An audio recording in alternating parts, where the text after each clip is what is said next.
On tonight's episode, we explore the dangers of playing with a Ouija board and communicating with dark spirits. Lock your windows, lock your doors, and enter the alternate nightmare. When my mom was very young, she and her brother found a Ouija board in the attic of our family's church. They figured it was safe and played with it. Whoever they talked told them things like their mother's birthday. They thought it was great and ran down to ask my grandma if the birth date was correct. It was, and Grandma was very upset. She didn't know why an Ouija board was up there, but she didn't want them to play with it ever again. I have no idea what happened to the board, but the spirit stuck around. My mom is sure the spirit she communicated with tormented her for years after the fact. She and my aunt have told me that their beds used to shake all on their own in the middle of the night.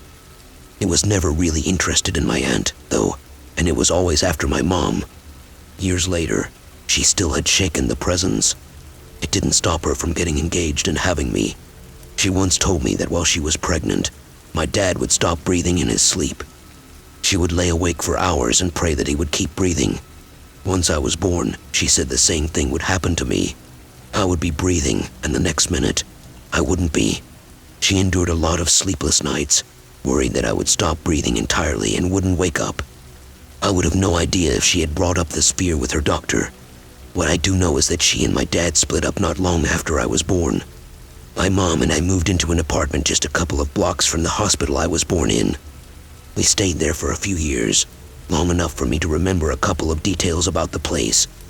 It had a cream-colored carpet, and the bedroom was at the top of a steep set of stairs. I remember that it had a back door that led to parking spots from the kitchen. Beyond that, I remember a lot of yellow. I think the walls were thoroughly stained with tobacco smoke when I was able to form memories about the place. My mom told me that one of the scariest experiences of her life happened in that apartment. I was way too young to remember it because I was in a car seat for this event. She told me that she came in the door and set my car seat on the floor so she could lock up. When she turned to do that, she heard a crash at the opposite end of the short hall. She whipped around and found that a decorative statue, which had once been pressed up against the wall at the back of an end table, was shattered on the floor. She didn't even get the chance to move before she smelled something horrible and saw the end of the hall become darker as if sunlight wasn't shining through any of the open blinds. She was frightened and picked up my car seat.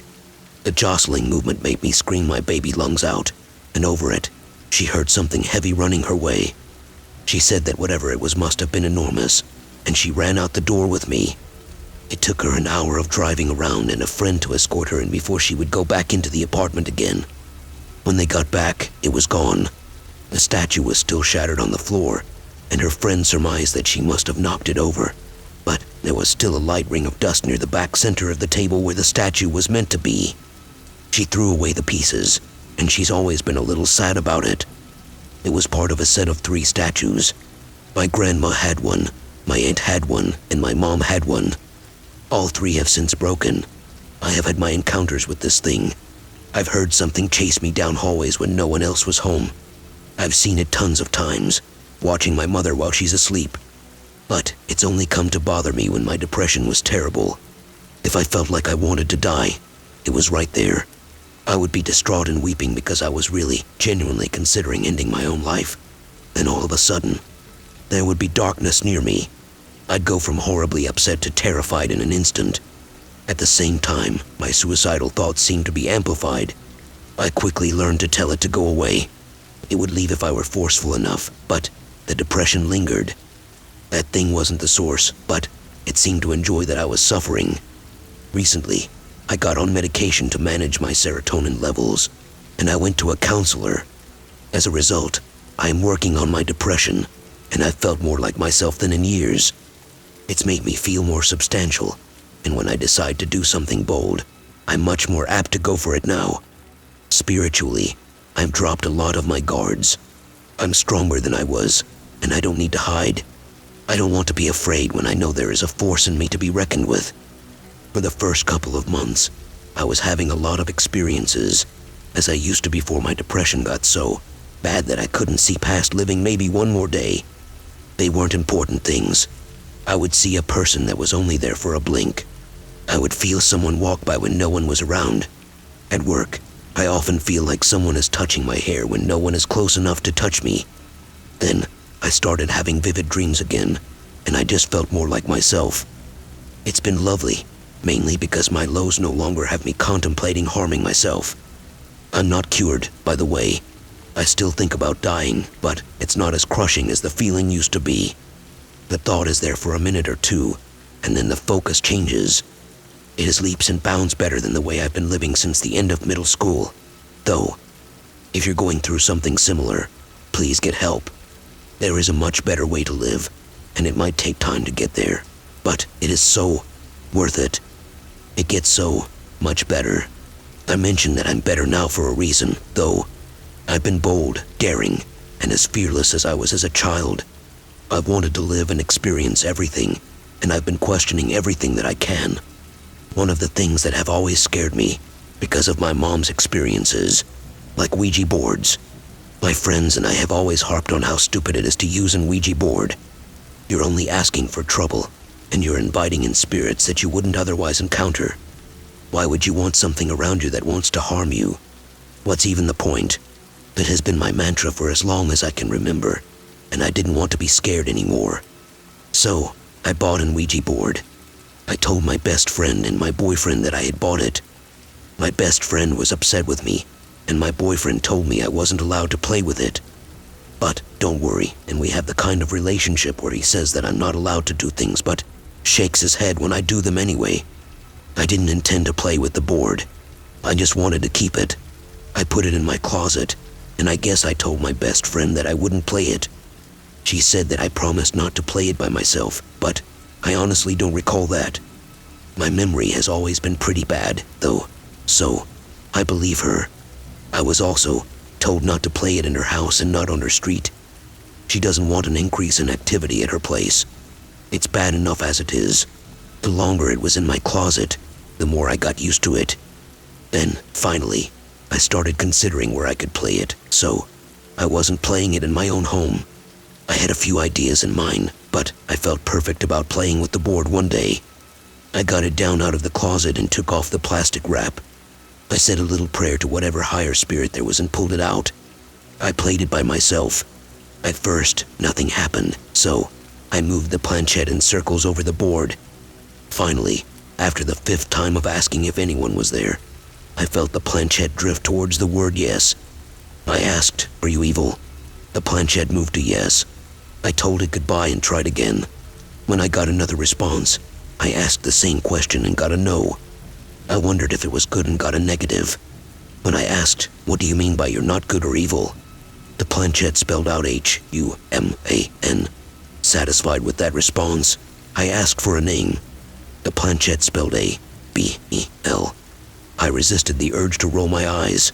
So, of course, its name was Abel. But, of course, I'm asking about good and evil so that it would give me a biblical name. I asked Abel, "Are you here to harm me?" The planchette moved to yes.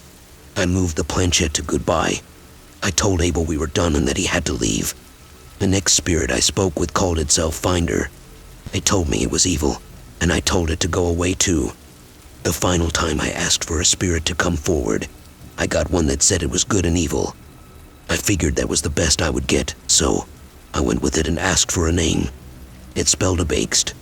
I told it that wasn't a real name, and it moved the planchette to yes, but it was still the only name it would give. I asked if Abaxed was just Abel or Finder with a different name. It moved the planchette to no. I asked if Abaxed was a human spirit, and the planchette moved to yes. I asked if it was haunting me, and it also moved the planchette to yes. So, I told it that it had to leave when we were done, and the planchette didn't move. I honestly wasn't sure what I should ask about after that, so I asked, "What should we talk about?" It answered K-I-D-S. With another eye roll, I replied, "All right. Am I going to have kids?" The planchette moved to no. I asked, "Do you mean babies or goats?" The planchette moved to no again. With a sigh, I asked, "Am I going to have children?" The planchette moved to yes. I asked what the difference between kids and children was, and there was no response. I wondered how many children I would have, and it said 2. This spirit told me that I would have 2 girls, no boys, through a series of resulting questions. It spelled out a series of names, all of which were ones I already liked, so I don't know how much faith there is in that. It also said someone very close to me would have 2 boys and a girl and that I'd be jealous. It gave me some names for those kids, too, one of which didn't make much sense. Finally, I asked if it told me that I wouldn't have kids to hurt my feelings. It moved the planchette to yes. I told Abakes goodbye and forcefully said that they had to leave my room and my home. Then, I said another prayer for the spirits not to linger and put the board away. For days, I've been thinking about the names given to me. I wrote them down in my best cursive at work. I haven't had the heart to throw them away yet. I also can't stop thinking about Finder, and I want to use the board again. I told my best friend that I used it, and she wasn't furious at me. Instead, she was upset that I would do something that dumb, and she was more upset that I broke the promise that I didn't remember making. I apologized for upsetting her, but I'm not sorry for trusting my instincts. This thing might be stupid, but it's my choice to make. I have had a decrease in activity since I used the board. That part has been pretty okay. I'm concerned about how much I want to use the board again, though. What I want is for it to give me some answers that I can't just muddle through on my own or operate a word that I would subsequently have to look up. I believe in ghosts and all sorts of things, but part of me doesn't believe in the Ouija board. I will admit that it has a funky aura, but due to my experience with it, I am wondering if it's entirely a trick of the subconscious. I want to try again. My best friend doesn't want me to be in the room alone next time, but I am concerned it will mess up my findings. Also, what if I'm wrong? What if she sits in on this with me and something wrong does come through? She doesn't need that lingering around her just because I'm foolish. It's been a week or so since I've touched it. After that, who knows when I'll use it again.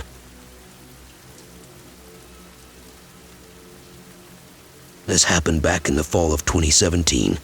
My family had my younger sister's friend living with us for over a year.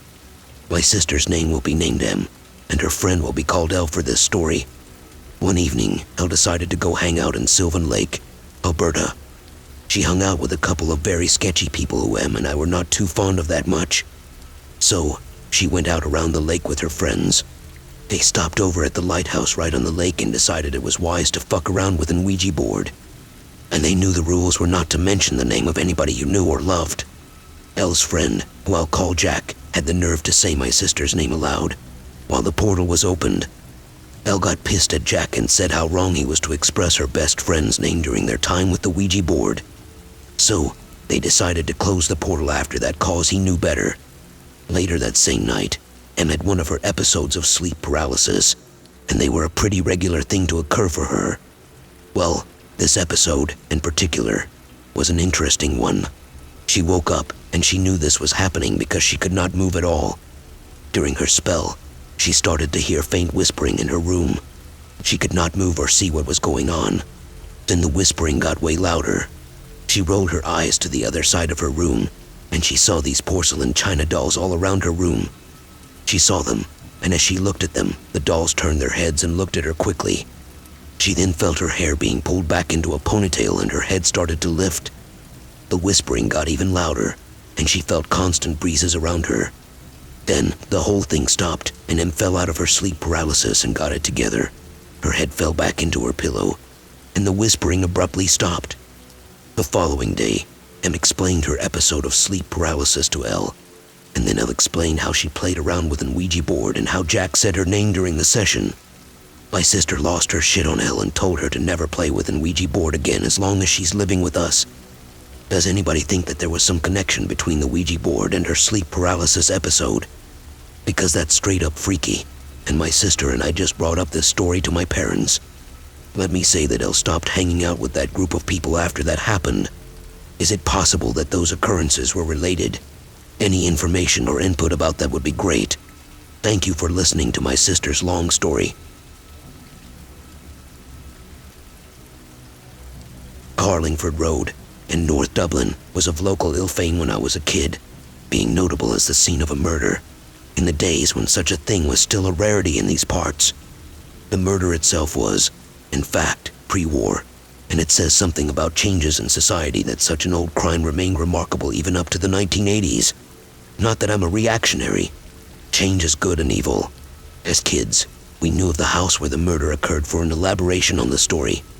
Of course, I'm not going to give the actual address just in case someone will make me guilty of starting a nuisance. The narrative went like this. This house, the scene of the murder in the 1930s, was inhabited some 30 years later by a young family. The parents were going out one evening and left the children in the care of a cousin. There was a history of trouble in the family, and they were never comfortable in that house. I suspect that what's been said so far is probably accurate enough. The children in bed, the cousin sat down to watch TV for the evening, expecting the parents to be back late.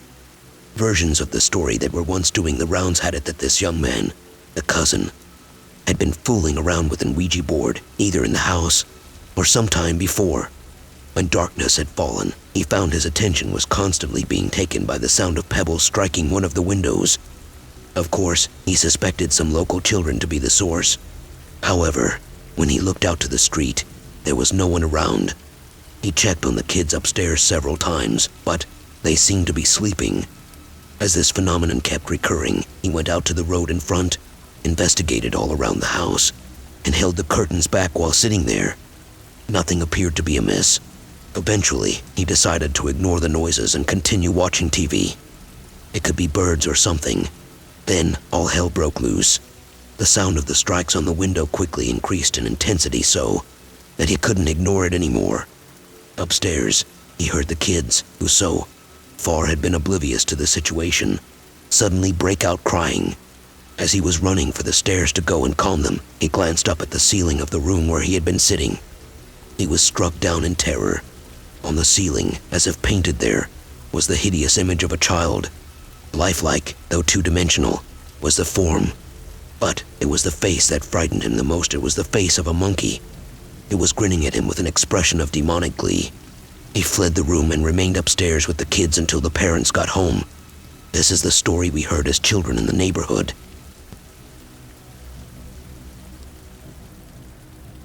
This happened around 10 years ago, and it still gives me the creeps to this day. I was visiting my then best friend, let's call him Troy, and for some reason, we liked trying to contact the other side using a homemade Ouija board to see if spirits are real. We didn't do it just once, but several times. Stupid, I know, but when you're a teenager, you do many stupid things. We always strictly followed the rules of the game, though. But even if you follow the rules, it doesn't mean evil spirits won't be coming. And this story is an example of that. I, Troy, and two other friends with us, let's call them Liz and Natalie. It was kind of late, and it was dark outside, and Troy said we should play some Ouija board. We all agreed to it, though Natalie and Liz were pretty scared because they had never played it before. We set up the Ouija board we made, picked up a glass that wasn't too heavy or big, and closed all doors and windows. After explaining the rules to Liz and Natalie, we started by seeing if we had someone with us, and the glass moved. We asked our questions, and I don't remember the questions we asked. It went pretty standard at first. The spirit answered usually, but after a while, the glass started to move all over the place. It moved so fast, and you couldn't make out words from the letters. I don't know if it started to speak another language or something. I know when the glass begins to move like that, it's a terrible sign, and you should say goodbye immediately when this starts to happen. We all were pretty scared at this point. I saw the paper we drew the Ouija board on start to move like a breeze of wind, but we were sure we closed every door and window. I felt a presence next to me, and it felt so cold, and the paper kept moving. And before we had time to say goodbye, Liz's sweater had caught fire. It all happened so fast. We managed to put it out fairly quickly. The weird part is that after we put the fire out, there were no signs that her sweater had burned, no traces of a fire, and no smell of burning. It made us all wonder if it just were some illusion. I'm still baffled about it today. We said our goodbyes right after this because the spirit or demon went out of control, and who knows what could have happened if we had kept going. I don't even want to know. After we said our goodbyes and closed up, we heard a loud noise sounding like some fire alarm. And when we went to the living room to see where it came from, it stopped. We were all baffled and scared after this. I wonder if it even happened or if it just was an illusion that we all saw. One thing I know, though, is that I will never play with the Ouija board again. and I suggest you stay away from it as well. You never know what can happen, especially if you don't follow the rules. Hey guys, I figured this is the best place to post my story honestly to get it out of my head. Where to begin? This happened about 16 years ago when I was 7, living in Tampa, Florida, with my aunt, uncle, and 3 older cousins. For privacy reasons, I'll refer to them as S, who is the oldest of the group, L, who is the middle child and another essential part of the story, and T, the youngest one, figuring we're giving names, and mine is Chance. So, at the time living here, this was about 3 days after Halloween and 4 days before my and L's birthday. Yes, I and L shared a birthday, and S asked us what we wanted. She had explained she was short on money from allowance and could get us something cheap. So, figuring me and Elle wanted the same thing, we asked for an Ouija board because we liked that kind of stuff after watching movies like The Exorcist or Poltergeist. Excitedly, we waited a few days for our birthday, and we ate cake, opened the gifts we could afford, and just had an overall great day. Little did we know our good day was going to come to an end later that night. We got done with all the fun stuff and got ready for bed since it was getting late and I and Elle were coming down from a sugar rush. Now a little about the house before I go on. The place was ancient, like built in the 50s old. It was also somewhat small, so I and Elle had to share a room while S and T shared adjacent to ours. The aunt and uncle had a room across the other side of the house, so we had the other half of the house to ourselves mostly. Back to the story, though. When bedtime came around, S and T snuck in me in Elle's room with our last gift they surprised us with. A real fucking Ouija board. I and Elle asked happily and excited, getting our energy back. Where did you get that? And how'd you sneak it past, Mom? With the response of a simple smile and magic. As S said, we start set up right away excitedly and swiftly as not to make too much noise to wake anyone up. We lit 4 candles for us, turned off the lights, closed our door, and sat as is, me and Elle on one side since we were the birthday duo, and S and T on the opposite side. To begin the game, S went first since she had gotten the gift and since I and Elle were too excited even to talk over our new and creepy talent. She began with a simple few questions such as, is there anyone here in the room? Or is there anything here among us living? The first few minutes of asking with her were uneventful. We tried with T as well, but to no avail. No response. About 7 minutes, 9 minutes in, then me and Elle's turn of asking questions, things start happening. The first question of us two was through Elle when she asked, if there's anyone or thing here, give us a sign. Well, we got our sign when we heard something in our closet make a loud thud. We all freaked out a slight bit, but just blew it off as the house. It got me asking, and I asked, what's so important about today? To see if it could reach our birthday right. That was when I and Elle felt something weird. The only reason why I know Elle felt something is because I looked over at her, and she looked at me and mouthed, do you feel that? Not freak out, S&T, I could faintly make that out in the dim candlelight, but figured it out. I nodded yes, and all of a sudden, 2 of the 4 candles went out as if someone tried to blow them out like a birthday candle on a cake. The planchette proceeded to spell out birthday, and the pointy part pointed at me, and that's when things started turning dark.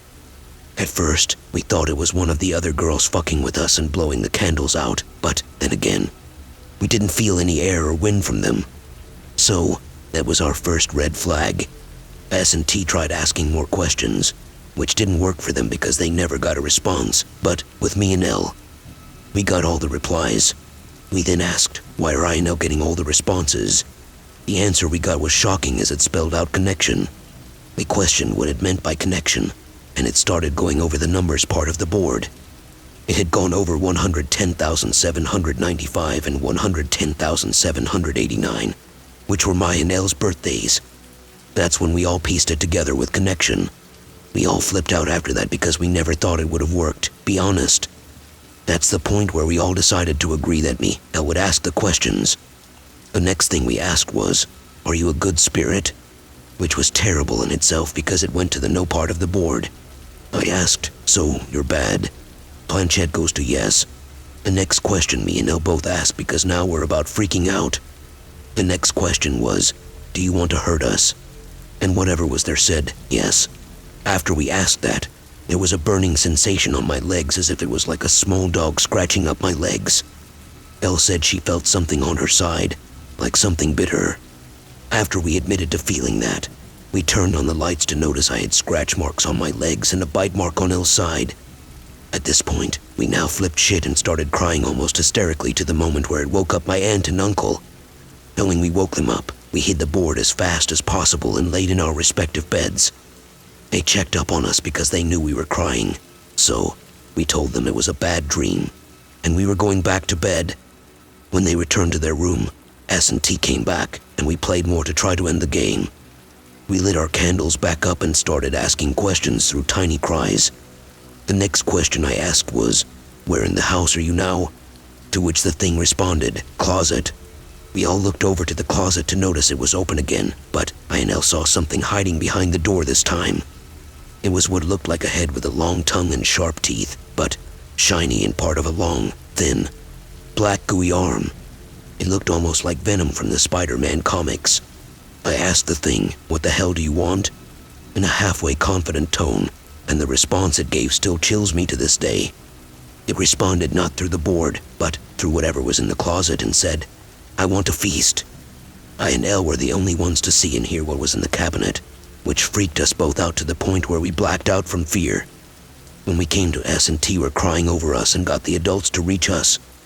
They said we were out for about an hour before we woke up, and they asked what had happened. We had to come up with a fake story to tell them so we wouldn't get in trouble for the board. The unfortunate thing about us playing with that board is we never appropriately ended the game, and we both have stuff that has followed us to this day. And the weird thing is, this demon knew me and Elle were super close because of our birthday and how we always seemed to get along over everyone else in the family. And we always seemed to have some connection mentally, so how the demon knew that without giving info out like that is scary. After this ordeal, we now see things people don't see and feel things that most people don't judge. It's to the point where we still see the same head that was in the closet. Pretty much, guys, don't mess with Ouija boards. They will mess you up if you do things like that.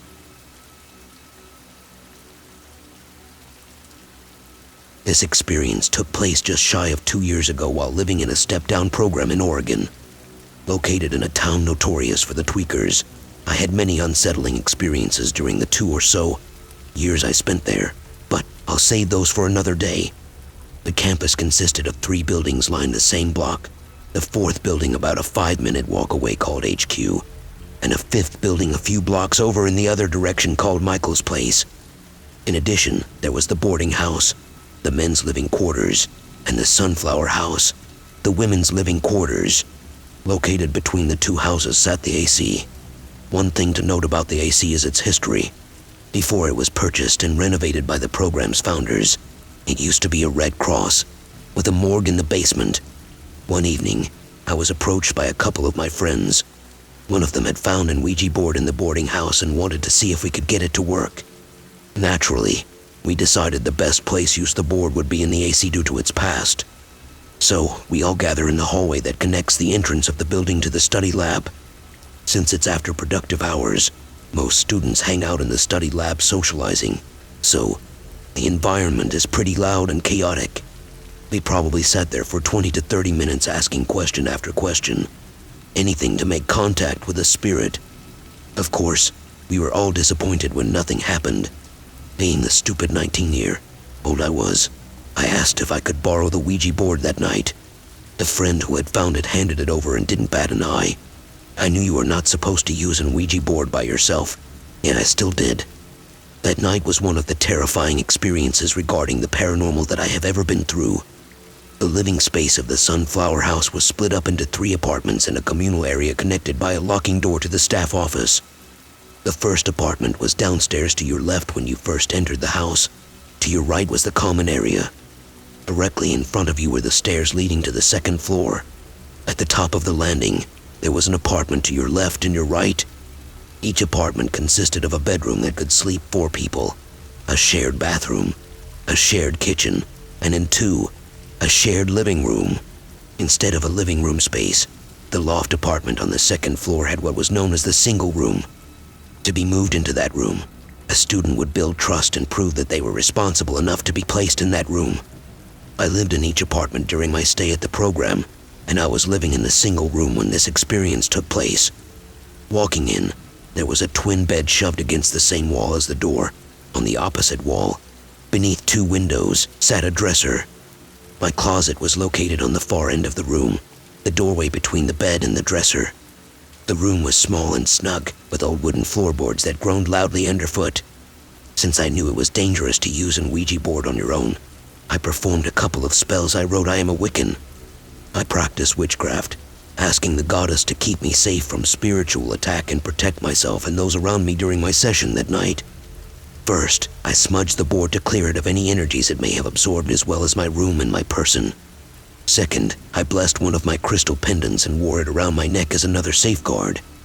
I positioned myself on the floor between my bed and dresser, the board in front of me with my back to the closet. It was a full-length mirror mounted to the wall inside my closet. Just the idea of sitting in the dark staring into my reflection made my skin crawl.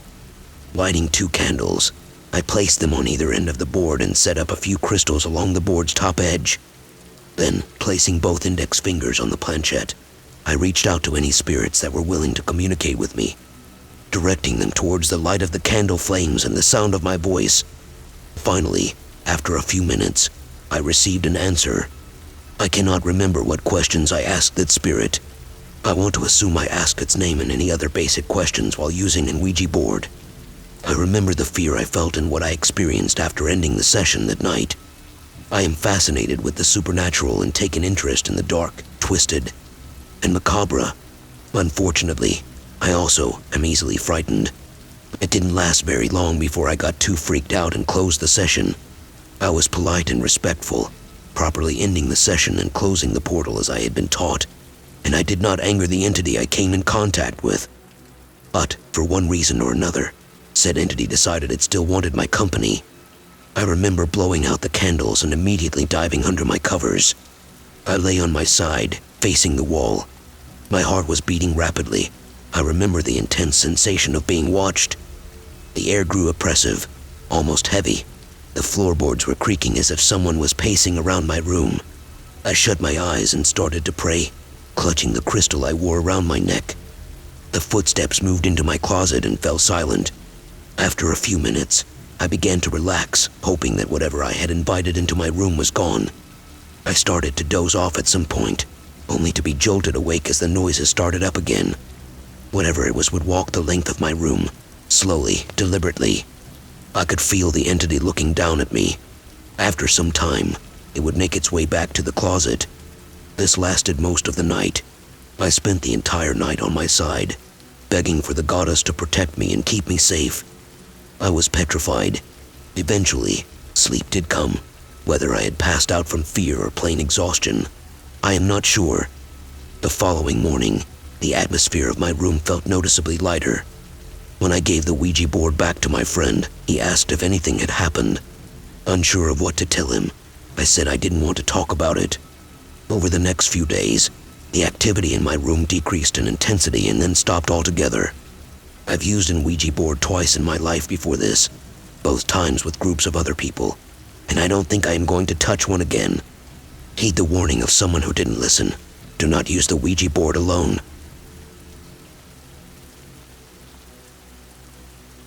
When I was in my early teens, I was fascinated with divination, the occult, and spiritualism. Anything to offer some proof that there is more to this reality than what we believe. This all started in the early 90s when I saw an Ouija board for sale in our local small-town grocery store. I bought it. I couldn't believe they sold these as games. Mind you, I lived in a small town and grew up disconnected from a lot of the pop culture staples of that era. I would play the board often, mostly with my stepbrother Dan and stepsister Holly when they visited during the summer months and over the holidays. Both of them were considerably younger than me being no older than 13 at the time. The board became an obsession of mine, even though nothing would happen over 95% of the time, or when it did move. We would receive short, nondescript messages. But on one cold winter day, this was about to change. My siblings and I retreated upstairs in an attempt to play the board. We lit the usual candles and killed the lights. After a few tries to summon a spirit, the planchette started to move. This time, it felt different. It glided with ease around the board and answered simple yes and no questions with great finesse. In disbelief, we took our fingers off the planchette. The moment we did so, the flame on the candle began to shrink dramatically.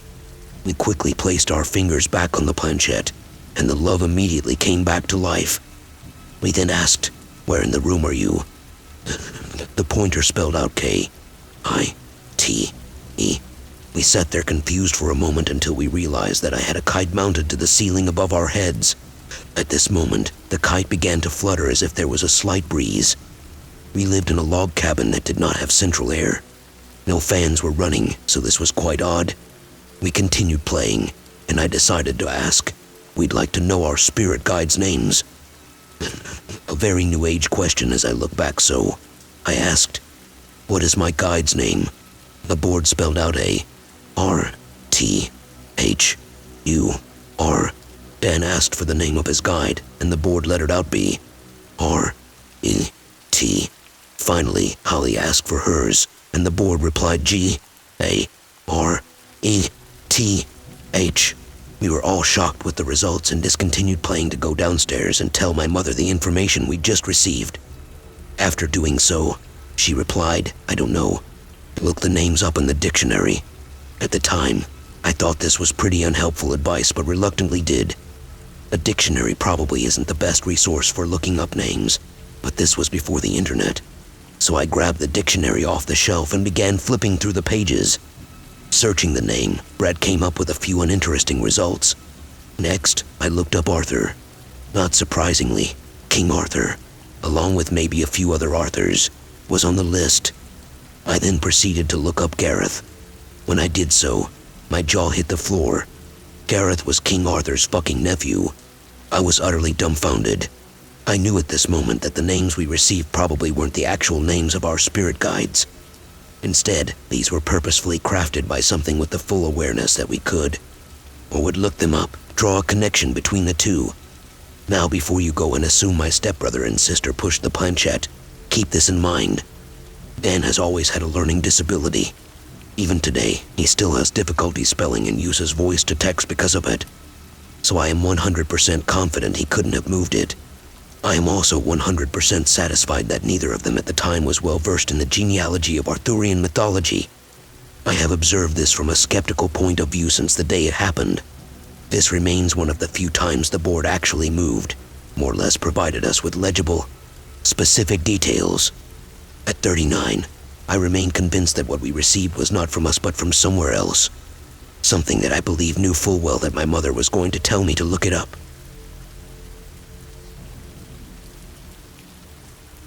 Hey, I have a short story for you about an experience I had at 3 a.m. If you're interested in, well, my name is Uri. I am Albanian, but I was born and still living in Greece. 6 years ago, after my parents got divorced, me, my mom, and my brother moved to a new house, since my father was, and still is, stupid enough, and didn't let us stay in our old one. So we found a really good place, really cheap to rent, and really quiet. But it is really close to our city's graveyard. It was, and still is, creepy to wake up every morning and see the graves, especially at nights. This explains the reason why the rent was cheap. By the time we moved here, I was 12. Now, I am 18, and I can say that I kinda got used to the idea of living close to the graveyard. It's like 100 meters away from my front door. And yes, there have been lots of weird things happening around this place, especially our place. One of the crazies happened a few weeks ago. I was smoking in my balcony, watching the sky and the graves, talking on my mobile phone with my somehow boyfriend. We were talking about an hour. Then he asked me what time it was. I opened my lock screen, and while doing that, I checked my neighbor house, which is opposite my balcony and next to the graveyard. Like, imagine walking outside the graveyard to get home. Creepy. So, I noticed that my neighbors had left the lights on, and they neither had closed the windows nor the shutters. I told my boyfriend that it was 3:33. He told me, "You know what time it is, don't you?" Of course I knew, and I was pooping my pants, because while I was staring at the inside of the house, I noticed the two kids of the family wearing white clothes, and something white on their face. I have no idea why they were wearing white masks, really. I've been to their place once. I've been there for the older son's birthday. I don't usually go to children's birthday parties, but I babysit the younger son a few times while he was a baby in my place. So I got invited. I know the inside of their house, and I know the family. They were standing, looking at the wall in between the window and balcony door of their house, right on the one side of their living room. In few words, they were standing, looking at the wall. Just looking, then they started moving their heads, left and right. They moved their heads slowly and gave me chills. I was trying to understand what they were trying to do. My boyfriend was talking to me, but I wasn't paying attention. I froze watching the kids. Then my boyfriend shouted to get my attention. By that time I had 2% battery left on my phone. I told him what was happening. He thought I was joking, so I took a picture and sent it to him. He freaked out. I freaked out. He told me not to look anymore at that direction, but I was so horrified. I wasn't able to stop looking. I was like, what are you talking about? Looking or not, they won't stop doing what they're doing anyway. Then the older kid looked at me. He stopped moving his head, and he was staring at me. He and I were looking each other. About 10 minutes. I realized that my phone died of battery, and I stood up, took my stuff, and went inside my house. I couldn't get a wink of sleep that night. The next day, the family which was living in that house were missing. They left their home about 3 days or so. And now, every time I meet my neighbors, I change roads, and I really am thinking about changing houses too. I want to take my family and run as far away as we can. I am questioning myself. What the heck were these two kids doing late at night? They are supposed to be like primary age kids. Why are they awake so late at night? Why did they go missing the next day? Does this happen regularly? And why did I have to witness this experience?